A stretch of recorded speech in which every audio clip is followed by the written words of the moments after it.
Okay, let's press the got it button.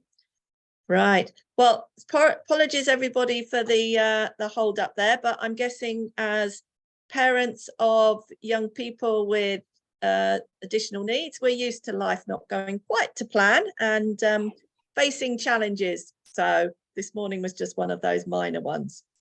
If it's okay, I will start talking. What I will do is there's sort of two sections to the presentation. So I'll do some charts and then we'll stop and ask for questions and then we'll do some more charts. Of course, not being now sat at my desk, I haven't got my timer on me. So somebody's going to have to shout if I'm running too far over time. My name's Joanne. I have a commercial background. Before I joined DWP in lockdown, partway through the COVID lockdown, strange times, I was self-employed and I'd previously worked in the UK and abroad. I've done a lot of recruitment of young people over the years, not usually with learning difficulties, quite often graduates, etc. But been involved on the commercial side with hiring people and training and things for most of my career. I have a daughter who had an EHCP plan at school and college, so I do have some personal experience of the challenges of when the young people grow up, facing the future, helping them through that next stage towards independence. And yeah, it's pretty scary and it's pretty tough. So if there's anything that I and my colleagues can do to assist you, then we very definitely want to do that. So we're pleased to be asked to talk today, and you will have the contact details. So we're going to cover support that's available via the Job Centre.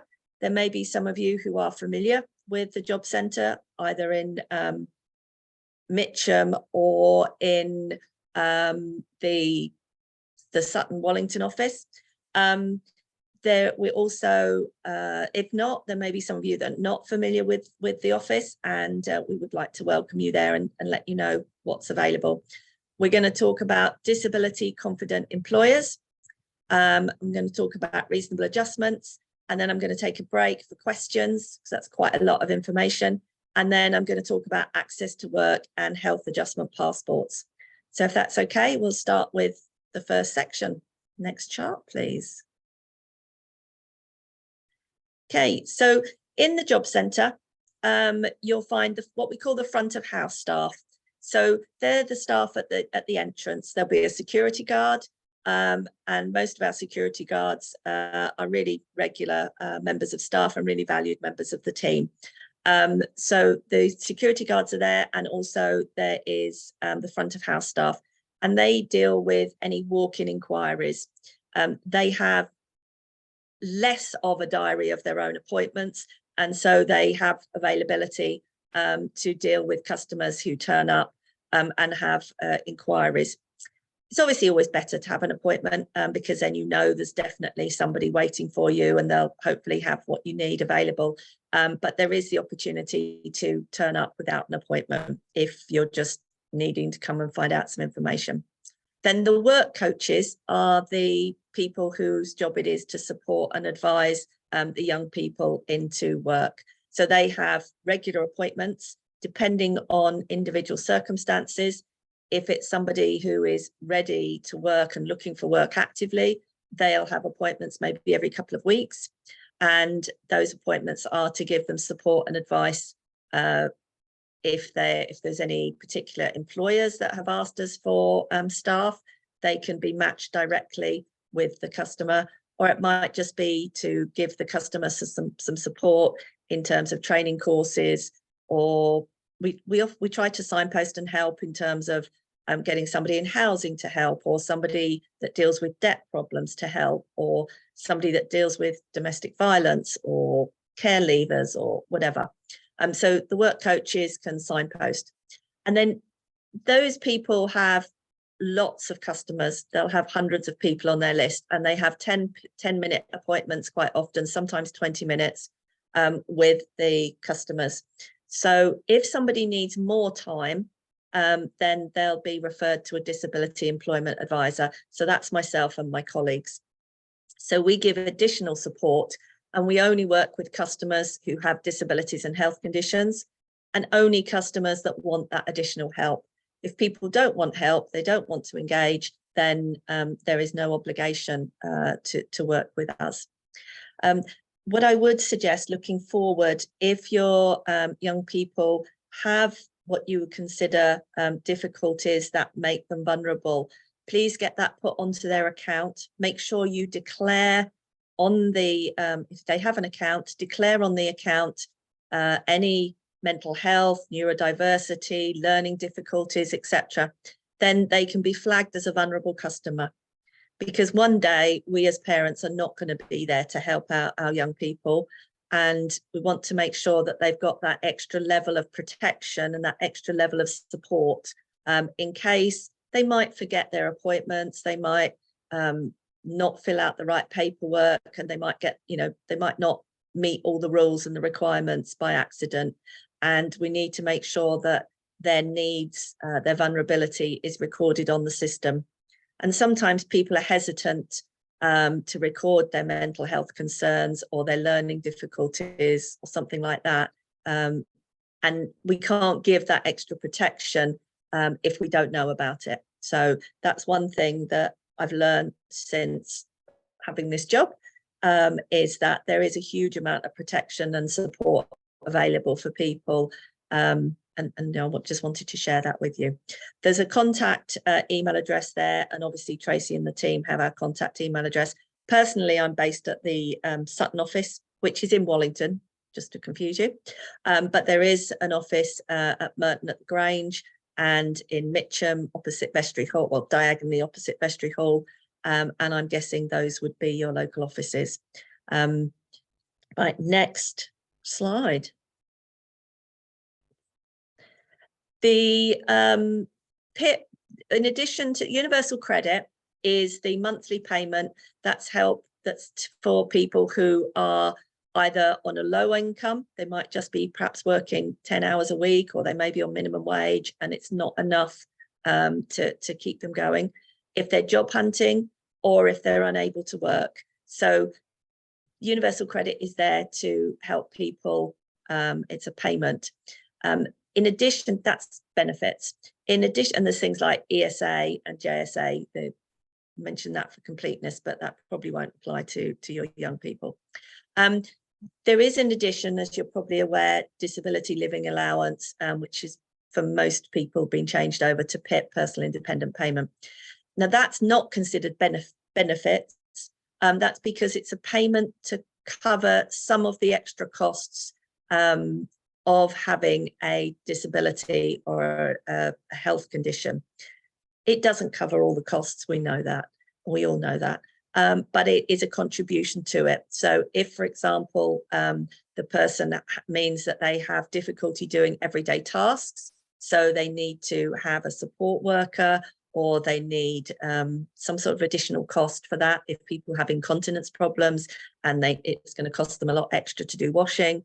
If somebody can't travel if they find it difficult getting around, they might be entitled to a car or funding towards transport. So if they need a travel buddy to travel with them, or if they have to go by taxi because it's too overwhelming and difficult for them to travel on public transport, the PIP payments will help to cover some of that cost. If your young people do qualify, please do apply do an application. It's not dependent on it's not means tested, so it's nothing to do with whether the rest of the family are working, what the income or what the savings are of either the individual or the family. So anybody who qualifies in terms of having difficulty with everyday tasks or difficulty getting around can claim this payment. What I would say is, if you're going to do a PIP application, first of all, have a look on the website at the categories and how the points are allocated. You can find that on the internet.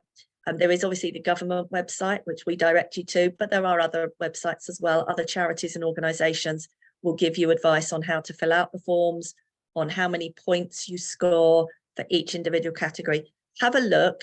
If you think that your young person has or yourself has the possibility of qualifying, get yourself help to fill out the application. Like all these things, there is an art to filling in the application and knowing how to answer the questions. I know as a parent, I found it very difficult to do, difficult emotionally. The form itself, for a government form, I found not too bad. They give examples, and you can get support filling them in. But I don't know about you guys, but personally, I try to look on the positive and, concentrate on my daughter's strengths. And we don't really focus on the negatives and the problems. But when you're filling out the form, you need to focus on the negatives and list out all the problems. And yeah, I got halfway through and had to take myself to bed and then do the rest the next day. It was too overwhelming. So pace yourself, look after yourself when you're doing those forms. It's worth doing because apart from getting the money, it does also give entitlement to other things. I guess that's a whole topic in itself. Plus there is, in terms of employment, which is what we're supposed to be doing today, there is also access to work, which I'm going to come to at the end. Just to mention about appointees, in terms of universal credit, we verify whether the parent or the carer or the person is an appointee if the person with the account can't handle the account themselves. Now, in terms of DWP and universal credit, an appointee simply has to be verified that they are who they say they are. So see the documents. Usually they'll come round to your house and check that you are living there and check that the young person is happy for you to be their appointee. And they're checking that you're digitally comfortable to operate the account. I've got a young customer at the moment where the mother is, well, relatively young customer, the mother is even less digitally competent than the young person, and that's really not going very successfully. So you do need to, so we need to verify those things, that you are who you say you are, you have got permission, and that you are digitally comfortable operating the account. That is not the same as a full appointee in other contexts. And I understand from Tracy, there will be a different opportunity when you can look at future proofing and capacity and appointees, etc., because that is a very, very important topic. So moving on from that, next slide. Schemes available. The general programme that the government offers is the Work and Health programme. So if a customer is claiming universal credit and they have a disability or a health condition, then the Work and Health programme is the standard programme. It helps them to find a job and gives them some support in work. So it's in addition to coming in for appointments with our staff. The other main one is IPES, the Intensive Personalised Employment Support. So as the name implies, it is more intensive, it is more personalised. And I think this would probably be more appropriate for your young people. It supports people with more complex barriers. And it's more than just getting a job, it's looking at all the areas. It helps them with their finances and their personal circumstances. They might need encouragement with self-care, they might need encouragement with transport, that type of thing.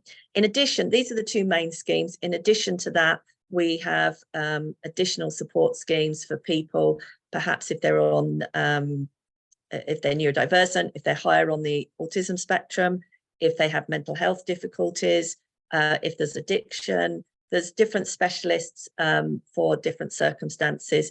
These are more the generic ones. There are others. Some of these programs are only available to those who are on universal credit. And if your family have savings or for whatever other reasons, you may not apply for you may not be eligible, your young person may not be eligible for universal credit, in which case there are some programs which will take people even on it. The IPES scheme is available as well, but need help. Yes, the IPES scheme, as I say, is each of these schemes has individual eligibility criteria and as to who it's applicable to. So I would have to check on each individual circumstance. But yes, there are these different schemes. Okay, next slide, please. Just briefly to talk about the Disability Confident Employer Scheme. I would always look out for companies who have registered with the Disability Confident Employer Scheme. It shows that the organisation is keen to successfully employ and retain customers with health conditions. So they're willing to offer reasonable adjustments, and I'll come back to reasonable adjustments in a minute. They should be offering staff awareness training. They may have a more accessible recruitment process. They may be offering a guaranteed interview if you qualify. So if a candidate has all the necessary criteria, meets all the necessary criteria, but the employer is only offering 20 interviews, the disabled candidate will be guaranteed one of those 20 interviews. So it boosts you up the priority for getting an interview if you qualify. Clearly, if they require certain qualifications or criteria and you don't meet them, then you can't have an interview, because there's no point in getting a job you can't do.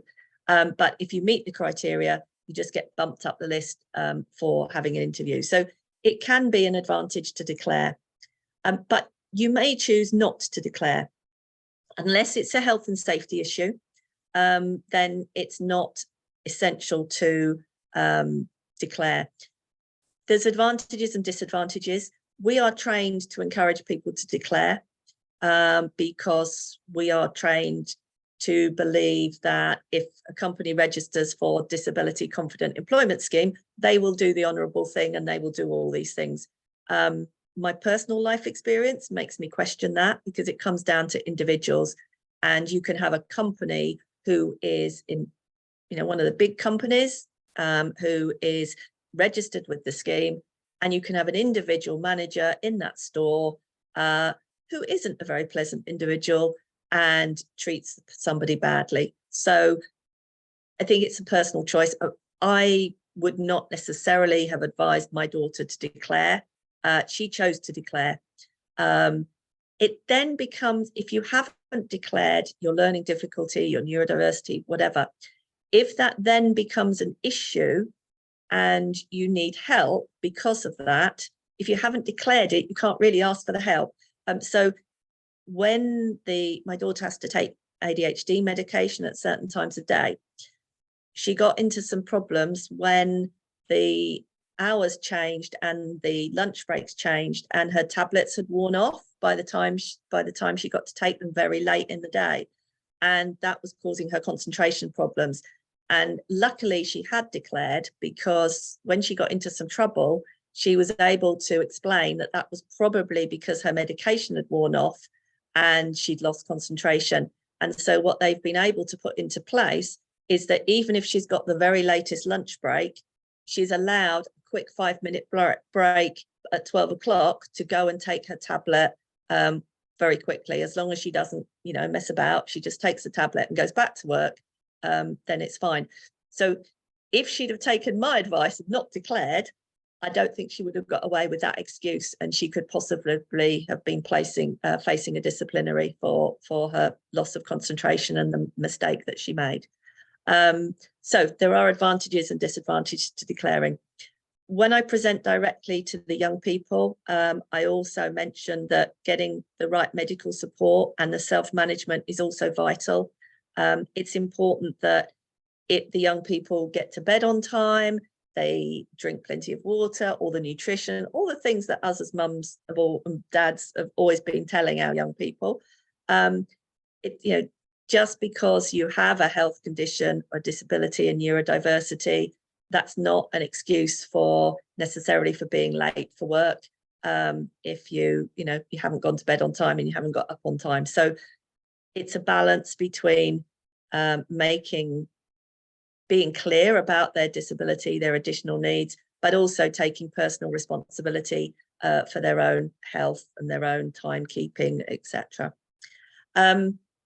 There's just a few logos of some of the companies that at the time of doing this were Disability Confident Employers. There are also specialist recruiters. There are also organisations, for example, Auticon, Even Break, etc., who specifically place customers with disabilities. Right, one more chart before we break for questions, and then there's another section. If somebody meets the Equalities Act in terms of being disabled, they can request reasonable adjustments. So neurodiversity, dyslexia, autism, etc., learning difficulties, all of those things qualify. It's not just about the wheelchair. The disability sign is currently a wheelchair, and hidden disabilities don't always get the attention and the respect and the assistance that they need. But in terms of the law, those do qualify. So there's reasonable adjustments. They can do things like share the team duties. I had a customer the other day where they were looking for front of house work, and actually they were better placed back of house because they didn't like the customer interaction. They found that very difficult, but they were very reliable. They were a good team player. So I encouraged the provider that was helping them to go towards back of house, and that worked better. Changing the procedures. Some people find variety and things changing difficult. And so if the organization can be standardized, say something like McDonald's, where there's a very strict standard procedure, might suit somebody, and they might learn that better than being in a restaurant where the chef is very creative and everything happens randomly. Communication can be changed. Some people might need visual communications rather than verbal. So a manager giving somebody instructions as to what they need to do verbally, it might not work. It might be better if it's written down so the person can have a look at it. If necessary, they can take it home, read it with their family or their support worker, and understand what's needed. They might need a quiet area, some modification in the working. They might need noise cancelling headphones. It might simply be about altering the hours. So it might be about avoiding rush hour. It might be about having breaks. They might need breaks to physically rest, or they might need breaks for their to decompress. A bit like some young people's EHCP plans at school or college allow for sensory breaks. It might be working from home. For other people, working from home is a disaster and is not suitable for their mental health, etc. They might need a support worker or a job coach on site. All of those sorts of things. Some reasonable adjustments can be adjustments for the actual interview. So for some people, a panel is a bad idea. Clear instructions about what's needed, maybe photographs of the building. Although, as you probably know, you can go onto Street View of Google Maps. And we used to find that useful when my daughter had to go somewhere she didn't know. We'd look at Street View of Google Maps, and then we'd say, look, it's there. You can see there's a post office or a pub nearby or whatever. Maybe see the questions in advance. If they struggle with thinking off the top of their head, maybe start with easy. A good interviewer should start with easy factual questions and then build up to the more difficult questions. When my daughter was going for job interviews, we did a lot of work with having the sorts of questions that they might ask and the sorts of answers. The thing I forgot to mention was that when she went for the interview, she wasn't supposed to get that out the bag. In the first interview she went to, when they asked her the question, she sat there looking for the answer on the piece of paper, because I hadn't thought to tell her not to actually get the piece of paper with the answers out in the interview. It was meant for practice in advance, not for on the day. So tip there. Mentor support can be useful. If people have a mentor, they can have a work trial. Sometimes doing a shift with unpaid can be a useful way of showing the person's skills when they're not so good at the interview. Or having done voluntary work at an organisation, and then they get to know you and a bit of paid work comes up.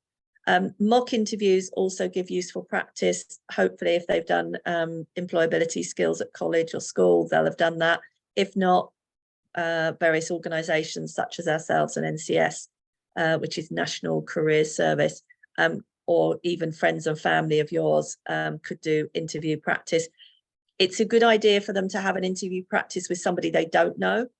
It is good for friends and family to do interview practice to start with, but a mock interview with somebody they don't know is all prior to the real interview, I would suggest is a good thing to do, because practicing just with, just with your family is great, but it doesn't push them and doesn't stress them enough to be realistic like the real interview, because going for a real interview is very difficult and very difficult.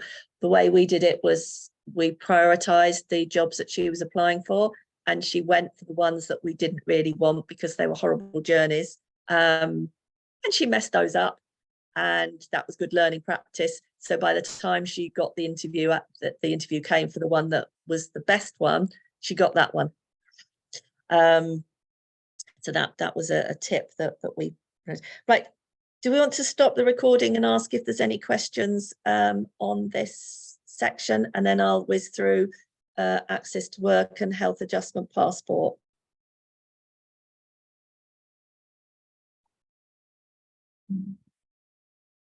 If you scroll down, access to work will appear. There's a picture of the leaflets, and then there's a page of information. So we go past, that's it, right. So the access to work information can be found on the government website. Your next chart, and you can have a look to see whether that would apply. It's grants to help people that have a health condition or a disability. It is not means tested. It is not a benefit. Before I worked at Access to Work, before I worked at DWP, I claimed access to work to help me continue working when I acquired my disability. It made no difference that, I had a husband who worked, etc.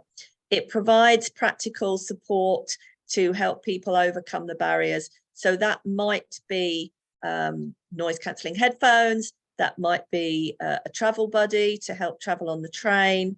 It could be any sort of service that's needed. It's anything that goes beyond reasonable adjustments. The employer is expected to make reasonable adjustments, but the grants help in addition to that. It might be that the employer is asked to contribute towards the cost because at the time I was self-employed, less than 5 people.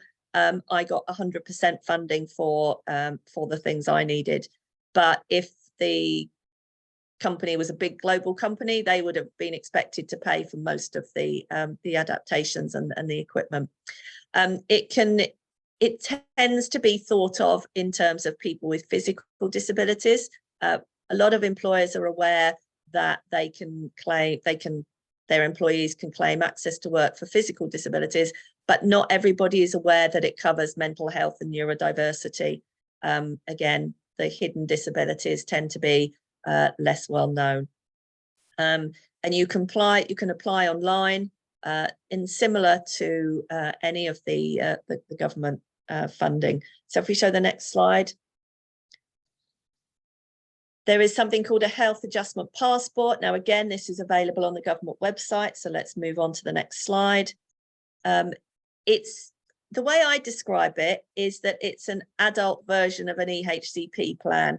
That's not strictly true, but it's a kind of a way of visualizing it. If you show the next chart, it explains a bit more about it. So it's a document that can be given to an employer to show the support they need because of their health or disability. So they might need help communicating at an interview, they might need help with travel, they might need workplace assessments for things like specialist software, like software that checks your spelling and things like that.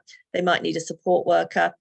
It's a personalized document and it helps transition into employment and hopefully helps transition when you change roles. So if they move from one branch of McDonald's to another, or if they move from one cafe to another or one shop to another, whatever. Yeah, so again, that is all available on the government website. We can help people fill those in, or any of the other support organisations should be able to help and fill them in. Next slide. We're nearly there. And this is just saying more about it. I think the fact if the young people find it difficult to express their needs, then the document is really very, very valuable, because they can then have an informed conversation with the employer about the support they need. Because it's very difficult to say, oh, I need help with this. Whereas if you've got a piece of paper, it's all explained and you don't have to rely on the young person to explain it themselves. It also makes completing the access to work application quicker, which speeds things up. Right, that's it. The next slide says any questions, but I think we probably haven't got time for any more questions. But maybe those questions could be discussed some other time.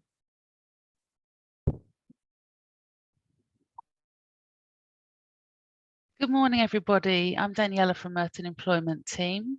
We're a specialist employment service for people with a learning disability living in Merton. We're based at the Civic Centre in Morden. And we're going to talk a bit, we've got two provisions within the service. There's a provision that my team provides, which is to support people with learning disabilities into paid work. And Hannah is going to talk about the pilot scheme a little bit later, and she'll let you know all about that. So next slide, please. Sure. So yes, I've recently, well, not recently, it's been about a year now that I've been appointed in my role at the council to set up the new pilot scheme, which supports young adults. We've actually lowered the barrier now. That should read 18 to 30-year-olds with SEN who are seeking paid work.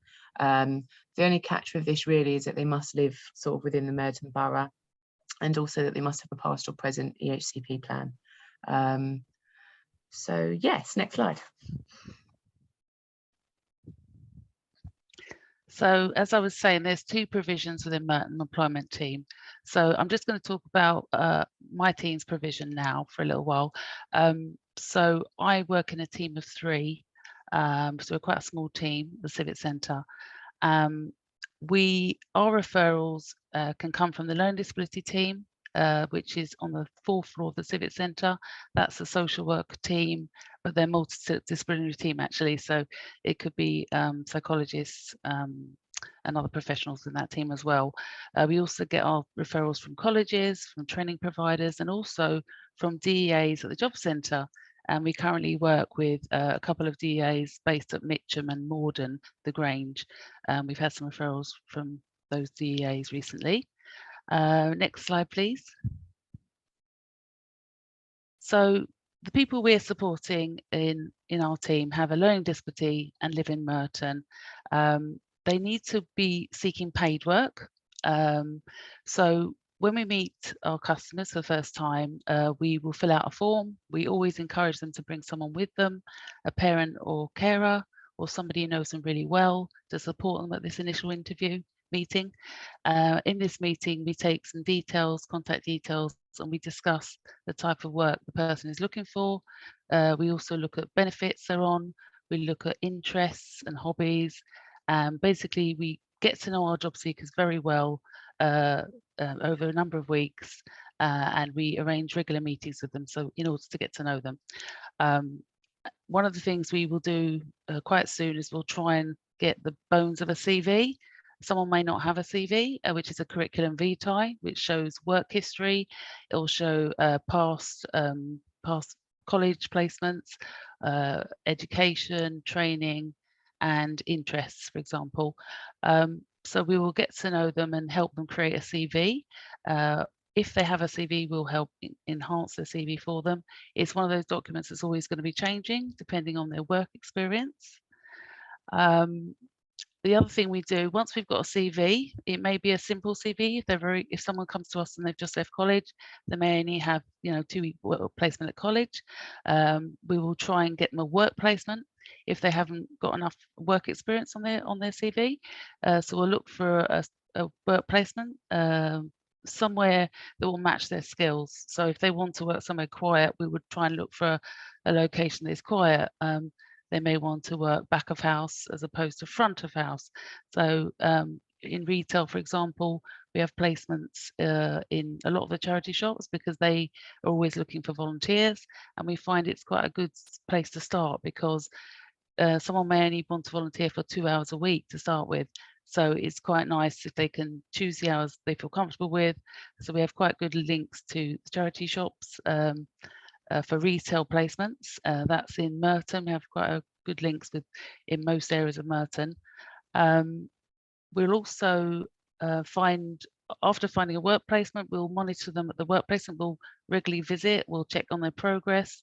And we do find that a lot of our customers really come out, become more confident once they've started a work placement, you know, because they've got a purpose, they're doing something useful with their time. They may be at college as well. They may also join a Merton MenCap club as well. So we have people doing lots of different things during the week. So we try and fit in with what they're doing as well. If, for example, they've been on the working at the work placement for quite some time, they may decide, and we will look at their skills and see whether they're ready for paid work. And this will be a sort of joint arrangement. You know, it will be something we decide together if they want to start looking for paid work. So we run a job club. We run the job club at Mitcham Library on a Wednesday. It's for people that are work ready, people that are ready to look for jobs. So during the work, during job club, we would sit one-to-one with our customers. We'll help them look for jobs on various job sites. We'll help them fill out application forms.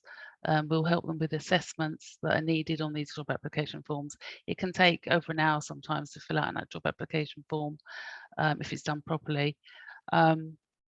Sometimes we do have to help with job applications, you know, when we're in the office and we talk over the phone with our customers and do it that way. So yes, we do spend quite a bit of time with our customers. We, you know, if I was to arrange a one-to-one job search meeting, I would allow 40 minutes to an hour because it does take some time to search for the job in the first place. What else can I tell you? So we also offer a one-to-one interview practice. We also run small group workshops for interview skills practice. And in those sort of group interview skills practice, I'm talking about 6 people. So we would look at things like body language, how to prepare yourself for an interview. We look at appearance, and we take it back to, you know, the basic levels and what you need to do in order to have a successful interview. So we find that customers who join our interview skills course are, you know, they're really excited to join, and when they leave, they feel a little bit more prepared for, you know, having an eventual interview. What else can I tell you? We also help our customers with travelling to a new place of work. So if they're not sure of the bus route, we can show them a new bus route. The people that we support will be able to get on a bus already, so we're not able to provide intensive travel training, unfortunately. Merton MenCap run a travel training program, so we do refer people to that service, and a lot of our customers have been on the travel training program with MenCap. So once someone has an interview, it could be a face-to-face interview. It could be a video interview. We've had a few more video interviews recently, actually. So what we do is, wherever possible, we try to attend customers to an interview, and we would make sure that, you know, we've prepared them, they've had the interview skills practice, and we know the route to work. So we do a lot of planning when someone has an interview.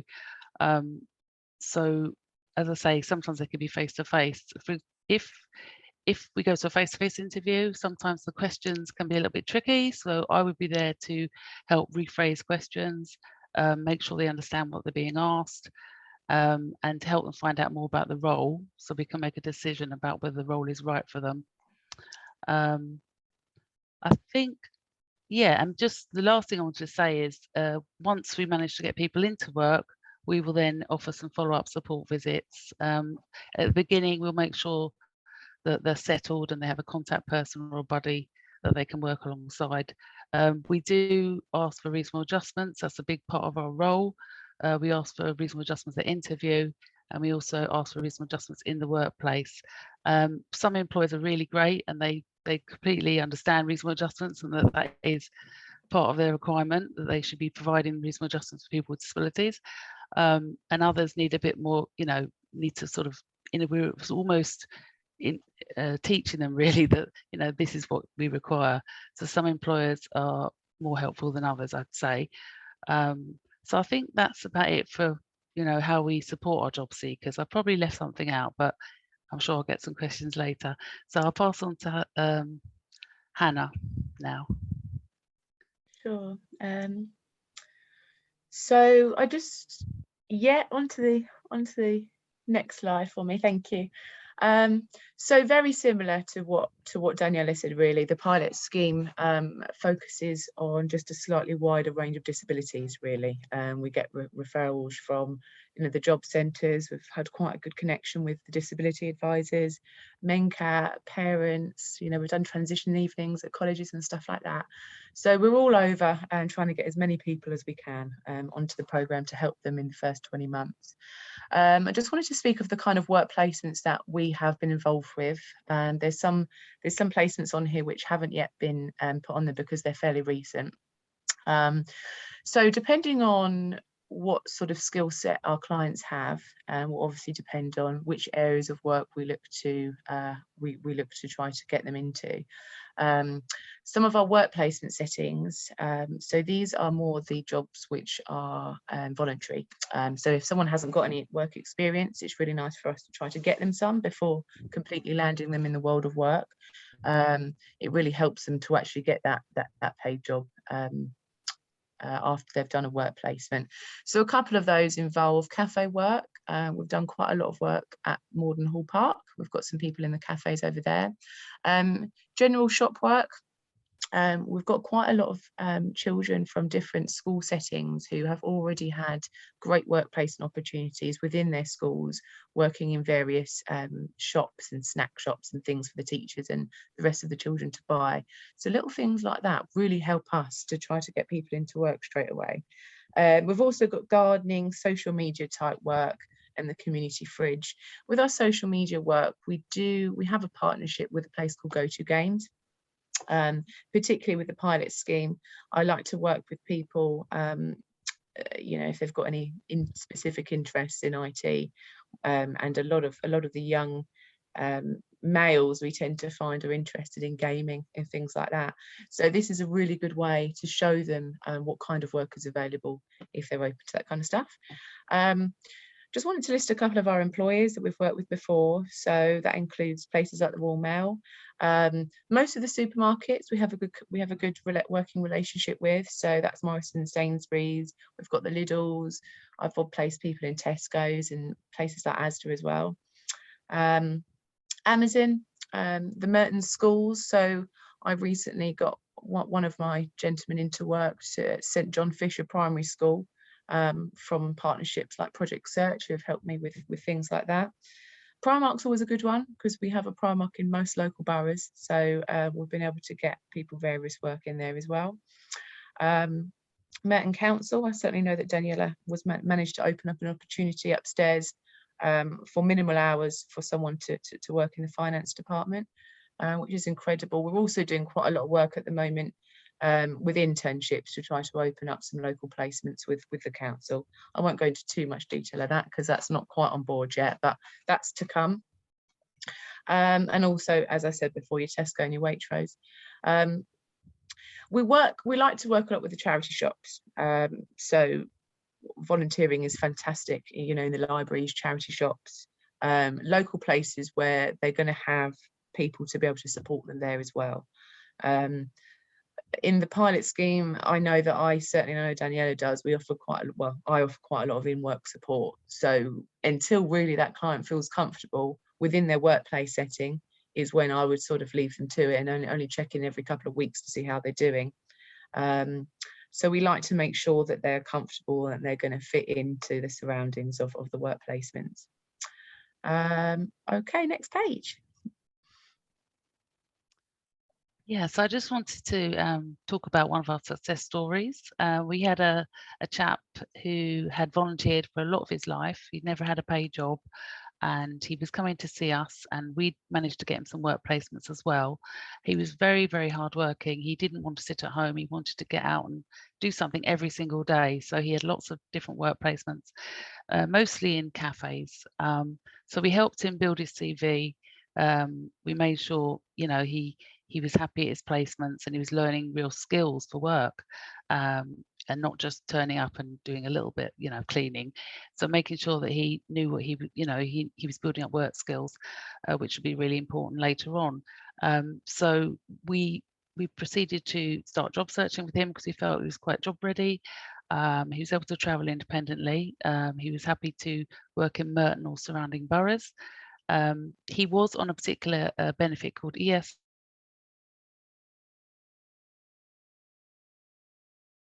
He at the time wanted to stick to part-time work because he wasn't quite ready to go to that full-time job. So we managed to get him a part-time job in a restaurant for 3 days a week. It was daytime hours, so it was perfect. He was happy with that. We helped him with various e-learning sessions like allergen training and food safety training. So we were able to go in and help him with the online e-learning that was required before he could start work there. We also helped him get his first bank account because he didn't have one. So that took a little bit of time, and we liaised with the family on that. We also helped him with traveling to work and making sure he was happy with the route before he started work, and little things like how to get into the back of the building and getting a pass for work, and just the logistics of getting into work, a locker, and feeling settled. So we've made visits to see him, and he had a very lovely manager who was very, very supportive. In fact, all the team were. So it was a really great place for him to work. He had a great personality. He was always smiling. He was great at talking to customers. So he's very friendly. So because he did so well, they asked him to come back. So it was a Christmas job and they asked him to come back the following year as well. So that was brilliant. So he was really happy, and his family were really happy too. So moving on to the next slide. So just to go into slightly more detail about what the pilot scheme offers. As I said, it's very, very similar to the Merton Employment Team, just with slight variances. The employment support is there, as I've already spoken about. After running this scheme for a couple of months, I began to see that there was quite a lack of confidence in the majority of my candidates that we were seeing.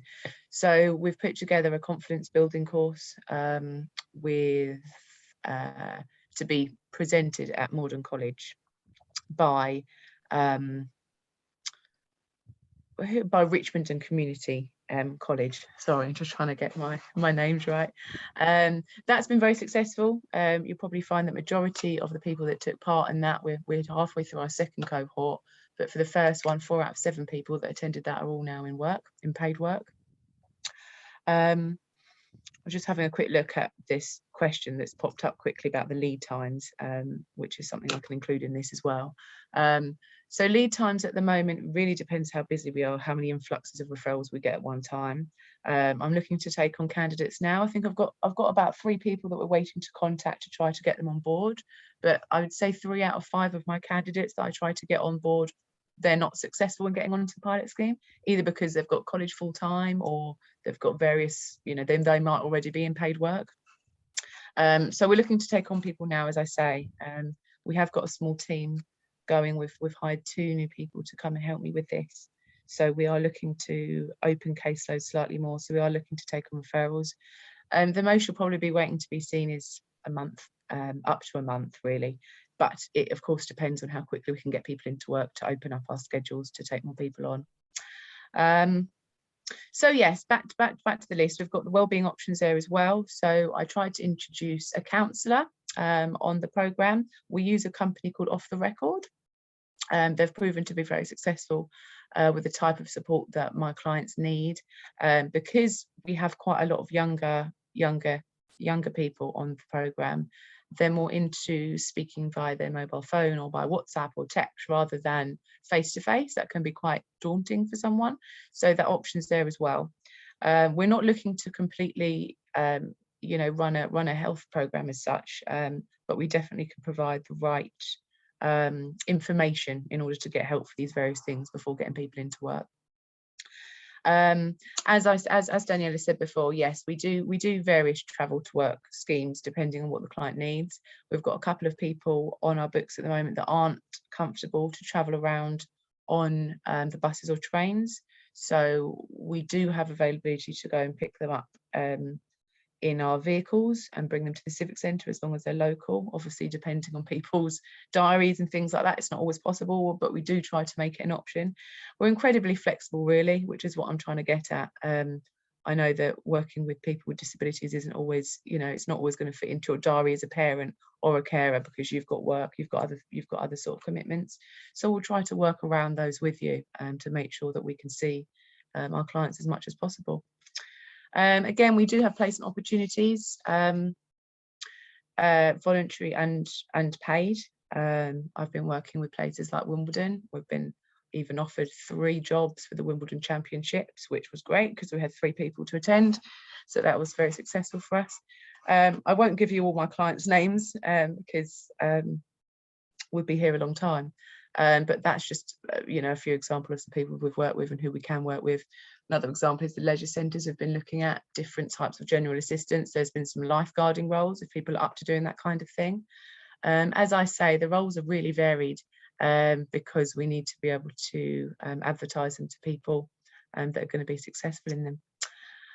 We do a lot of interview practice with people. So as I said, we had this Wimbledon recruitment drive recently. We've basically been preparing that for the last 3 months, to the point where people felt so confident that they've gone in, they've done the activities and the interviews that they had to do, and they're all successful in that.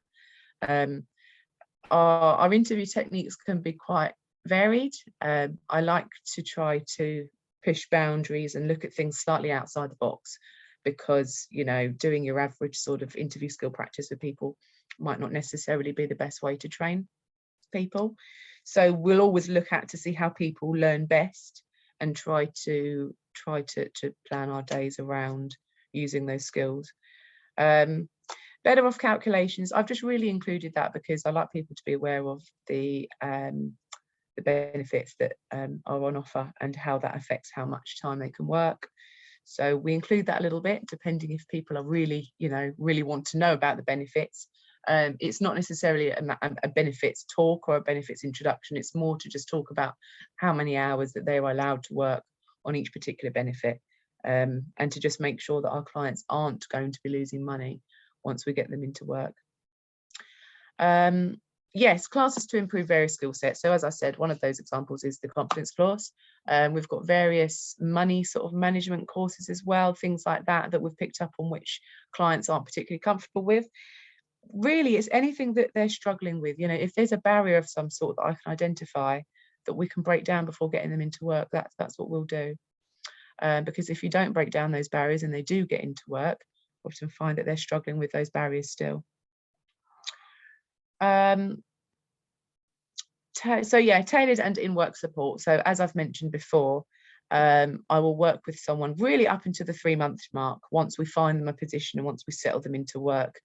We're not a program here to support them forever. I want to make it plain that we're really only here to make sure that they're settled into work and that they're happy and that there's no problems, and that's when sort of our support will commence. Otherwise, we're going to have a very, very long list of people which we are continuing to support, and not enough people to support them.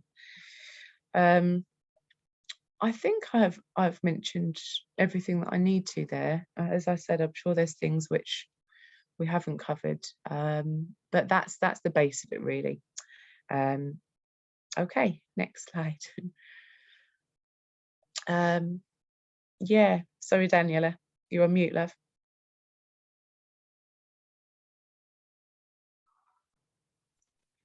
Sorry, Hannah, I think I was on mute. Yes, so to contact Merton Employment Team, please, the telephone numbers are on the screen now. You can email me, daniela.wilson@merton.gov.uk.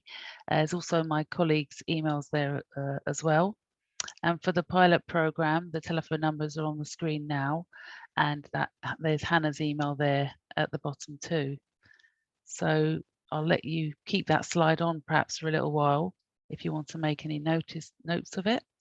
And yes, I can see we've got some questions in the chat, so I'm happy to go back to that once we've stopped recording. No problem.